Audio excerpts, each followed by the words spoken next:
The whole question of non-discrimination is another very key component of why human rights must be at the center of HIV.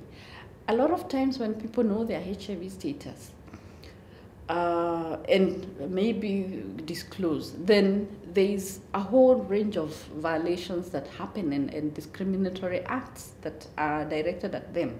For instance, if a school knows that a woman is HIV positive, we've had instances where children have been denied to be admitted in a school because either the school has had or has an idea that either the parents or this child is HIV positive.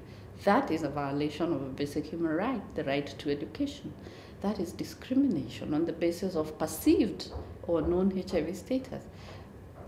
The other situation would be you are employer, maybe you're unwell, and usually employers will tell new staff or staff generally, for us to give you health cover, you must take a number of tests. And those tests are done, and then someone, an employer gets to know that one of their staff, which is again very wrong because the medical practitioner is not supposed to disclose the test result to your employer without informing you, but they go ahead and do it anyway. And then the employer will terminate your employment on the basis of your HIV status, and they will never tell you it's about HIV. They will find crafty ways of saying, well, your services are no longer needed. And that's another form of discrimination, denial of employment.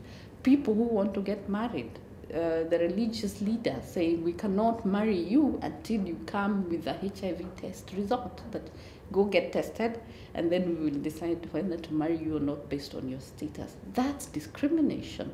I think when people decide they want to get married, it's upon them to be able to agree and decide how they want their union to be, and it's none of the business of the religious leaders to decide whether or not they will marry us on the basis of our perceived HIV. So these various forms of discriminatory acts that happen, which ought not to happen, and therefore human rights is sort of ensuring those things, those small little things that have such devastating implications on people's lives are actually addressed, and that people are treated with respect.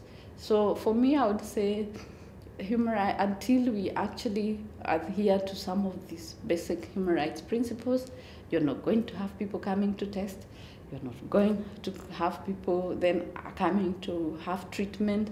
You will never achieve this idea of universal access to treatment because people will keep away. People, if I know that my test result is going to be used by the school of my daughter to deny her, why should I test?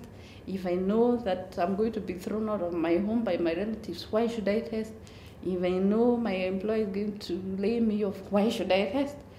So until we actually address those components and many others that seek to ensure human rights is part of the struggle, we will not achieve the whole question of reduction of HIV infections. For further information on human rights, HIV/AIDS, and to endorse now more than ever the joint statement, visit www.hivhumanrightsnow.org.